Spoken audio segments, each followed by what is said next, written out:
আসসালামু আলাইকুম dear viewers, আজকে আপনাদের সামনে একটি গুরুত্বপূর্ণ লেসন নিয়ে হাজির হলাম বরাবরের মতো। তো আজকে লেসনটি শুরু করতে যাচ্ছি আমরা ডিসপ্লিজ দিয়ে। তো আমরা ডিসপ্লিজের শব্দের অর্থটা প্রথমে জেনে নিই। এই ডিসপ্লিজ শব্দের অর্থ হচ্ছে অসন্তুষ্ট করা, অসুখী করা, মানে মেক সামবডি আপসেট।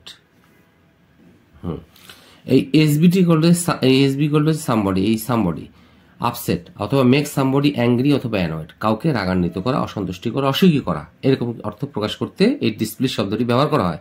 এটি একটি ভার্ব। আচ্ছা, ডিসপ্লিজ এটি হচ্ছে একটি অ্যাডজেক্টিভ। ডিসপ্লিজড উইথ এসবি মানে এসবি কারো প্রতি অসন্তুষ্ট, অসুখী অথবা কোনো কিছুর প্রতি, এই এসটিএসএল সামথিং, ডিসপ্লিজড উইথ সামথিং কোনো কিছুর প্রতি অসুখী, মানে not satisfied, not happy at অথবা উইথ, মানে কোনো জিনিসের প্রতি বা কারো প্রতি অসন্তুষ্ট।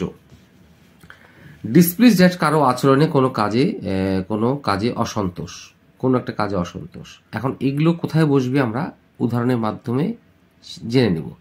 ডিসপ্লিজিং অর্থ হচ্ছে অপছন্দনীয়, অসন্তোষ অনুভব, এক কথায় হতাশ ও বিরক্তি অনুভব। ডিসপ্লেজার মানে হচ্ছে অসন্তোষ।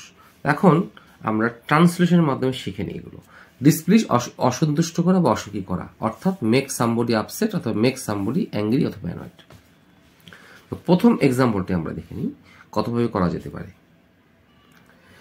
অদ্রিতা ইংরেজিতে 48 পেয়েছে, যা তার পিতা মাতাকে অনেক অসন্তুষ্ট করেছে।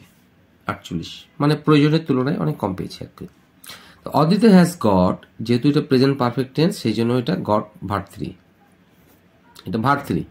গট 48 ইন ইংলিশ, ইংরেজিতে কত পেয়েছে? 48 পেয়েছে, যেটা তার বাবা মাকে, মানে এই সংখ্যাটি তার বাবা মাকে ডিসপ্লিজেস, এই জন্য এখানে third person S by S যোগ হয়েছে, ডিসপ্লিজেস হার প্যারেন্টস, তার পিতা মাতাকে অসন্তুষ্ট করেছে।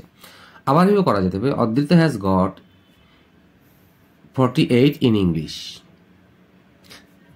Adrita has got 48 in English. এইভাবে হুইস না বসাও আমরা মূল ভাবের সাথে আইন যোগ করে দিতে পারি, ডিসপ্লিজিং হার প্যারেন্টস, এভাবে করা যেতে পারে। Adrita has got 48 in English, ইংরেজিতে 48 পেয়েছে, যা মেক্স হার প্যারেন্টস ডিসস্যাটিসফাইড, তার পিতা মাতাকে অসন্তুষ্ট করেছে। ওই যে মেক সামবডি, আমি একটু আগে দেখানোর চেষ্টা করেছি, মেক সামবডি আপসেট অথবা মেক সামবডি অ্যাংরি, এইখানে হচ্ছে তার এই মেক্সের পরে তার পিতামাতার নাম এবং ডিসস্যাটিসফাইড, হতাশ করেছে। তারপরে Adrita has got 48 in English, 48 পেয়েছে, যেটা মেক্স হার প্যারেন্টস অ্যানয়েড, এখানে রাগান্বিত করেছে, অসন্তুষ্ট করেছে, এরকম। Adrita has got 48 in English, এটুক ঠিকই থাকবে, which makes her parents feel upset, যার পিতা মাতাকে আপসেট করে ফেলেছে, হতাশ করে ফেলেছে, অসুখী করে ফেলেছে।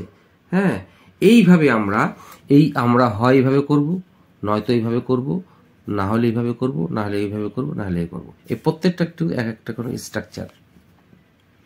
আশা করি এই ধরনের বাক্যকে আমরা করতে গেলে এই হুইচ বসায় আমরা করতে পারি, আবার হুইচ না বসায় এইভাবে করতে পারি। এই প্যাটার্নগুলো আমরা দেখব আর এইভাবে ইংরেজি করার চেষ্টা করব। এখন দ্বিতীয় এক্সাম্পলটি এসে আমরা ডিসপ্লিজড উইথ সামবডি, ডিসপ্লিজড উইথ সামথিং, মানে কারো প্রতি, কিছুর প্রতি অসন্তুষ্ট, অসুখী, অথবা নট হ্যাপি অ্যাট অথবা উইথ। এখন আমরা দেখে নিই।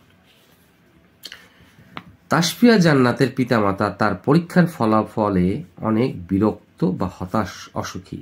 বলি না যে তা অমুকের রেজাল্টে সে খুব বিরক্ত বা হতাশ বা অসুখী। আচ্ছা, প্যারেন্টস অফ তাসফিয়া জান্নাত আর ডিপলি, এখানে ডিপলি কেন দিয়েছি? অনেক দিয়েছি, অনেক তীব্র, অনেক দিয়েছি এখানে, এই যে অনেক। ডিপলি কি ডিসপ্লিজড উইথ, অসন্তুষ্ট, অথবা অ্যানয়েড উইথ, অথবা ডিসস্যাটিসফাইড উইথ, প্রত্যেকটার অর্থ হচ্ছে বিরক্ত, হতাশ বা অসুখী। অ্যানয়েডটা আমি দিলাম বিরক্ত হিসেবে, আচ্ছা, অসুখীর ইংরেজিটা দিলাম আমি ডিসপ্লিজড উইথ হিসেবে, আর এই হতাশেরটা দিলাম আমি ডিসস্যাটিসফাই, হতাশ, বিরক্ত, এরকম কিছু বা আপসেট, এরকম করে দেওয়া যেতে পারে। এর প্রত্যেকটার অর্থ কাছাকাছি, তো এইভাবে করা যেতে পারে এটা। আমি আবারও রিপিট করছি, প্যারেন্টস অফ তাসফিয়া জান্নাত আর ডিপলি ডিসপ্লিজড উইথ অথবা অ্যানয়েড উইথ অথবা ডিসস্যাটিসফাই উইথ আর এক্সাম রেজাল্টস, তার পরীক্ষার ফলাফলে তার তাসফিয়া জান্নাতের পিতামাতা অনেক বিরক্ত হতে পারে, বিরক্ত, অনেক হতাশ, অনেক অসুখী। এখন পরের পেজে আমরা চলে যাই, 3 নম্বর এক্সাম্পলটি দেখি। এখন দেখি, আমি তার প্রতি অসন্তুষ্ট, অসুখী বা বিরক্ত, হতাশ। এভাবে করা যেতে পারে। আই অ্যাম ডিসপ্লেসড উইথ, এইভাবে করা যেতে পারে। আই অ্যাম অ্যানয়েড উইথ করা যেতে পারে। আই অ্যাম আপসেট উইথ করা যেতে পারে। তারপর আই অ্যাম ডিসস্যাটিসফাইড উইথ এই ইউ, যার প্রতি সন্তুষ্ট, অসন্তুষ্ট, তারপরে তার নামটা বা তার অবজেক্টটা বসাতে হবে। অবজেক্টটা বলতে কি, তার প্রোনাউনটা বসাতে হবে। এখন আসি আমরা কারো আচরণে অসন্তুষ্ট, যেমন ডিসপ্লিসড অ্যাট। এখন দেখি আমরা 4 নম্বর এক্সাম্পলটি। আই অ্যাম ডিসপ্লিসড অ্যাট, মানে আমি তোমার খারাপ আচরণে অসন্তুষ্ট, খারাপ আচরণে অসুখী, খারাপ আচরণে বিরক্ত, খারাপ আচরণে হতাশ। এইরকম অর্থ প্রকাশ করার জন্য আমরা এইভাবে ব্যবহার করতে পারি। I am displeased at, I am annoyed at, I am upset at, I am dissatisfied at your misbehaviour. মানে তোমার এই খারাপ আচরণের কারণে এই একটা বসলো, এই বিহেভিয়ার কারণে আমাদের এখানে আসে একটা বসলো। এটা আমাদের মনে রাখতে হবে। আমি রিপিট করছি, I am displeased at, I am displeased at, I am annoyed at, অথবা I am upset at, I am dissatisfied at your misbehaviour. তুমি তোমার আচরণে, খারাপ আচরণে আমি অসন্তুষ্ট, অসুখী, বিরক্ত, হতাশ, এরকম অর্থ প্রকাশ করতে এগুলোর যে কোনো একটি বসালে চলবে। এখন আসি ডিসপ্লিজিং শব্দটি নিয়ে। ডিসপ্লিজিং হচ্ছে অপছন্দনীয়, অসন্তোষ অনুভব বা হতাশ ও বিরক্তি অনুভব। তোমার বাজে কাজে, তোমার বাজে কথাবার্তায় আমার কাছে অপছন্দনীয় বা আমার ভালো লাগেনি, তোমার বাজে কথাবার্তা। তাহলে কি হবে? ইউর ব্যাড ওয়ার্ডস, তোমার বাজে কথাবার্তা আর কি, আর ডিসপ্লিজিং টু মি, আমার কাছে অপছন্দনীয় বা আমার ভালো লাগেনি, অথবা আর অ্যানোয়িং টু মি, আমার কাছে ভালো লাগেনি, আমার কাছে বিরক্তিকর, অথবা আর বোরিং টু মি, আমার কাছে বিরক্তি। এখন আসি ডিসপ্লেজার। ডিসপ্লেজার শব্দটি একটা হচ্ছে নাউন, যার অর্থ হচ্ছে অসন্তোষ। আমি দেখে নিই আজকে লাস্ট ট্রান্সলেশনটি। পিতামাতার মনে অসন্তোষ সৃষ্টি করে তুমি জীবনে ভালো কিছু করতে পারবে না, এই তে পারবা না, এই সেই স্ট্রাকচারটি can be able to plus verb one, যার বাংলা অর্থ হচ্ছে তে পারবা, তে পারবে, তে পারবে, তে পারবেন, তে পারবো, তে পারবা, তে পারবে, তে পারবেন, এরকম চিহ্ন রূপে থাকবে।